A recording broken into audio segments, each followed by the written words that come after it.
desfruta da vida sexual, mas vício é vício. E aí eu passo agora a reproduzir, eu passo a viver uma vida na pornografia, passava horas, depois ia pra cama, ou saía da cama e ia pro banheiro, e eu vivia isso. Problema com pornografia. É uma inundação no consultório, velho. Cara, Eu não sei como. Problema com pornografia. Se você me perguntasse 10 anos atrás se pornografia era alguma coisa perigosa, não. Hoje pornografia é pior que cocaína. É mais fácil tratar um viciado em cocaína do que um viciado em pornografia. Em dezembro de 1991, nasce um garoto chamado Johnny. Johnny nasceu em um lar totalmente religioso, onde seus pais exerciam uma função de líderes religiosos de uma igreja ali da região. Johnny cresceu rodeado de princípios e ensinamentos bíblicos. Seu caráter e personalidade foi se forjando de acordo com o que ele aprendia com seus pais e com os ensinamentos bíblicos. Johnny, por ser filho de líderes religiosos, tinha uma cobrança a mais. Os membros da igreja local sempre cobravam mais de Johnny, um exemplo por ser filho de líderes. Johnny foi crescendo e aprendendo sobre as regras do seu corpo e sentindo coisas estranhas. Foi chegando, galera, a famosa puberdade na vida de Johnny. Só que Johnny sempre leu a Bíblia e sempre buscava uma cultura de evitar pecados. E sabia que a masturbação era de fato pecado. Porém, aos 14 anos, com seu corpo se desenvolvendo e naturalmente surgiu-se a necessidade de buscar prazer. Sempre vinha os amiguinhos da rua brincando e falando sobre punheta. E ele resolveu experimentar isso. Mesmo sentindo o peso de que não deveria fazer isso, ele fez. Foi aí que Johnny começou a sua vida de masturbação. E com o fácil acesso devido à facilidade de se encontrar conteúdos desse tipo na internet, Johnny foi se tornando um rapaz dependente daquilo. Johnny foi crescendo e aos 17 anos percebeu que a sua mente estava perturbada. E na sua vida o sentimento era: tenho que ser exemplo, por que eu faço isso? Por que não consigo parar? Um sentimento pesado do tipo: Deus deve estar muito decepcionado comigo. Bom, eu comecei esse vídeo contando essa história porque o Johnny da história sou eu. O meu nome não é Johnny, mas eu sei que existem vários Johnnys que vivem essa mesma situação. Eu sou filho de pastores e a minha vida com a pornografia começou dessa forma. E até o final desse vídeo eu vou contar mais sobre o que aconteceu. E quero enfatizar o seguinte: sim, pornografia te deixa pobre. Eu vou trazer pontos científicos e também bíblicos sobre a minha experiência. Você pode até não concordar com os pontos que vou trazer, mas se de fato você clicou nesse vídeo é porque sabe que isso tem te feito mal e quer ver isso, nem que seja de forma curiosa. Então vamos lá. Quero começar dizendo não. Não é natural se masturbar, até porque não se faz filhos com a sua mão. Deus criou essa necessidade de prazer para o casal, ok? Isso faz total sentido, não somente para reprodução, mas também para conexão genuína entre casais. Foi aí que Johnny, aos 22 anos, se casa e na sua cabeça era assim: quando eu me casar, serei curado, porque terei minha esposa para suprir nessa área. Aos poucos essa necessidade vai sumir. Mas não foi bem assim. Foi um engano do Johnny, porque o seu casamento não fez com que Johnny parasse com isso. Mas o Johnny venceu. E o que ele fez? Assista que eu vou te contar. Mas é necessário entender todo o contexto, então não pule o vídeo. Vamos lá. Hoje vivemos numa sociedade que tudo te leva ao pecado sexual. Abra agora o Instagram, o TikTok, o Twitter, o Facebook, o YouTube. Uma hora você vai encontrar uma bunda ou um peito. Isso são os famosos gatilhos. A indústria pornográfica ganha muito, mas muito dinheiro com consumos e mais consumos, com acessos e mais acessos. E todas as redes sociais do mundo inteiro estão nos direcionando a consumir pornografia. Mas você deve estar pensando: ok, já estou cansado de ouvir isso. Sei que o acesso é fácil, sei que a internet está rodeada de conteúdos e que se tornou um verdadeiro esgoto. Mas como vencer isso? Vamos lá, antes de falar como vencer, e a minha experiência com isso, sendo filho de pastor, assista isso. Pornografia, tem bons estudos mostrando que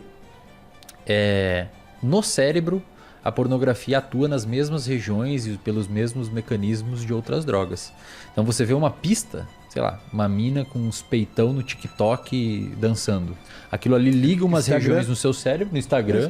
Uma gostosa no Instagram. Liga uma região no seu cérebro que a gente chama de área tegmentar ventral, não precisamos saber esses nomes. ATV. ATV, essa área joga neurônios, que são células do seu cérebro, tem ramificações de neurônios até uma região chamada núcleo accumbente. Esses neurônios vomitam ali um neurotransmissor chamado dopamina, isso você já ouviu falar? Esse já. E te dá motivação em acessar a pornografia e fazer aquilo. Motivação e prazer. A pornografia envolve a exposição de conteúdo sexualmente explícito, geralmente por meio de imagens, vídeos ou texto, ok? Alguns fatores são explícitos quando tratamos deste tema. Recompensa cerebral é o primeiro fator. Quando assistimos pornografia, nosso cérebro libera dopamina, um neurotransmissor associado à recompensa e ao prazer. Isso cria uma sensação de gratificação e reforça o comportamento.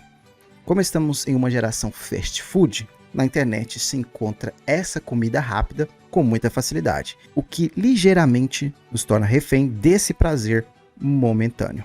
Existe uma coisa na pornografia chamada anedonismo. O anedonismo é a perda das capacidades de sentir prazer com qualquer coisa da vida.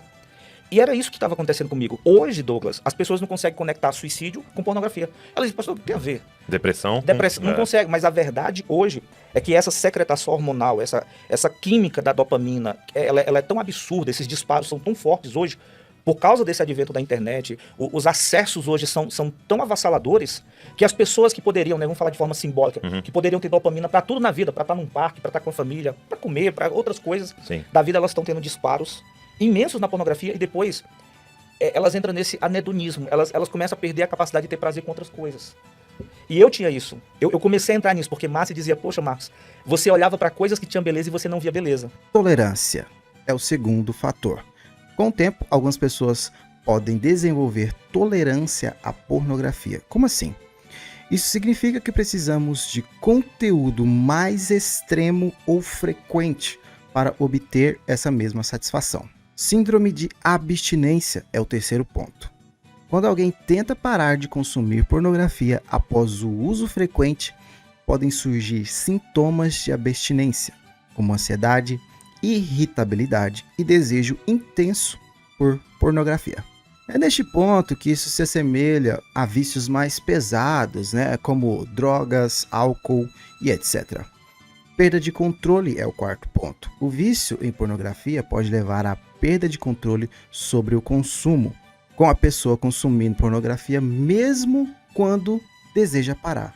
Às vezes, nem está querendo mais ver, mas como a sua mente está no automático, já tem o horário certo e as vezes que consome ali no dia a dia. Com a lembrança do prazer rápido que isso traz, não consegue parar. Tá, então vamos lá. Como isso está te deixando pobre? E quando eu digo pobre, não é somente financeiramente falando. Estou falando em plenitude. Como assim? Impureza te deixa no escuro quando se quer enxergar a pureza. Johnny, mesmo casado, não conseguia mais enxergar a pureza das coisas. Seu negócio chegava num patamar e ele sempre perdia tudo: dinheiro, prazer, momentos legais com os filhos e tudo mais. Acontecia algo que fazia parar de crescer. Não via prazer em mais nada, fazia tudo no automático. Johnny sabia que isso estava ligado à impureza e que a porta de entrada para isso foi a pornografia. Uma pesquisa científica sugere que o vício em pornografia pode ter impactos no cérebro. Aqui estão alguns efeitos comuns: mudança na estrutura cerebral. Estudos de neuroimagem mostram que o uso excessivo de pornografia pode levar a alterações na estrutura do cérebro, especialmente na região associada ao sistema de recompensa. Segundo, diminuição da sensibilidade à dopamina. Com o tempo, a exposição constante pode levar a uma diminuição da sensibilidade dos receptores de dopamina. O que significa isso? Significa que a pessoa precisa de estímulos mais intensos para sentir o mesmo prazer, onde consumir os mesmos conteúdos não faz mais sentido, querendo algo mais pesado sempre. Agora, e se você passar uma semana, segunda-feira, consumindo pornografia, aí você, como eu disse, é escalado. Uma hora é um homem com uma mulher, outra hora você quer ver um homem com mais 2 mulheres, outra hora você quer ver casal, outra hora você quer entrar na zoofilia, que é o sexo com animal. A gente atendeu recentemente pessoas que estavam na necrofilia, que já estavam não praticando, mas estavam consumindo vídeos de sexo com cadáver. Então, é um absurdo, mas exatamente, você vai... Porque é como a droga, né? É aquele negócio de, isso aqui já não faz mais efeito, precisa de uma dose maior. Porque não Resistência faz mais e efeito, tolerância. uma dose maior, uma dose maior, Isso. até que... Problemas de desempenho sexual. Em alguns casos, o vício em pornografia pode estar relacionado a dificuldades no desempenho sexual e na vida real, como disfunção erétil ou dificuldade em manter relacionamentos íntimos saudáveis. Quarto ponto, alterações comportamentais. O vício em pornografia também pode influenciar o comportamento, levando a uma priorização excessiva do consumo de pornografia em detrimento às outras atividades e responsabilidades. O que acontecia é que, às vezes, Johnny estava cheio de trabalho para fazer, mas dava aquela pausa para ver um pornozinho, o que lascava todo o dia de Johnny. A produção caía drasticamente. Alguém improdutivo não prospera. Ok, mas como avançar numa direção de vitória contra esses desejos? Existe uma pesquisa que diz que o cérebro precisa de 1 ano para voltar a uma essência original ou para mudar a sua essência. Como assim? Se você forçar sua mente durante 1 ano a largar certos hábitos e implantar novos hábitos, os hábitos antigos vão parar de fazer sentido. John descobriu os gatilhos que faziam ele se masturbar. E eu vou te listar esses gatilhos, mas o mais interessante sobre falar de gatilhos é que é como um armamento, galera. O gatilho pode estar ali, a arma pode estar no gatilho, mas a decisão de atirar é sua. Então, vou te falar de alguns gatilhos que Johnny mudou na sua vida para ter realmente essa total liberdade nesse sentido. Não estou te falando que vai ser fácil, não estou te falando que vai ser do dia para a noite, mas você precisa realmente eliminar esses gatilhos. O primeiro gatilho foi as redes sociais. Ele era sempre bombardeado com fotos, vídeos, dancinhas, textos, então tornou sua mente voltada às coisas que não poderia estragar a sua pureza. O segundo gatilho que ele mudou foi música, tá? Somos bombardeados com músicas de duplo sentido o tempo todo. Então, quando Johnny se sente na vontade, ele colocava um fone de ouvido com as músicas que vão edificar a sua vida. Como Johnny é uma pessoa religiosa, ele costumava ouvir músicas gospel, meditações, pregações e tudo mais, né? Mas isso vai fazer sentido de pessoa para pessoa, né? Cada pessoa tem a sua religião. Terceiro, Johnny trouxe estímulos de superação para o seu corpo. Como assim? Johnny começou a praticar exercícios físicos, caminhada, musculação. Isso trouxe um estímulo de superação que o fez entender que o seu corpo pode levá-lo a lugares incríveis e que a autossuperação, né, de superar o seu corpo, conseguia fazer com que ele vencesse isso. E o quarto ponto, ele confessou.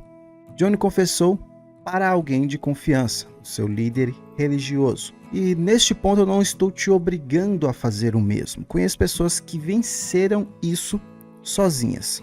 Porém, se seu caso for extremo, procure a ajuda de alguém, um profissional, alguém de sua confiança, seu pastor ou líder religioso, tanto faz. Não deixe com que isso te mate. Se puder, já deixe um comentário aqui embaixo com a sua experiência para eu saber e para outras pessoas também verem o seu comentário. Quero finalizar esse vídeo com uma frase que eu nem sei quem é o autor. Mas diz o seguinte: aquilo que eu identifico, eu modifico. Johnny identificou os pontos dos gatilhos e principalmente identificou que isso o estava destruindo. A partir de então, começou a prosperar em todas as áreas. Parou de ser pobre, não só financeiramente, mas em plenitude. pobre, pobreza de alma, de espírito, pobreza de produtividade, tá? Você tem o poder de modificar isso, então faça hoje isso, agora. Se esse vídeo te ajudou, já deixa o seu like, compartilha e tamo junto.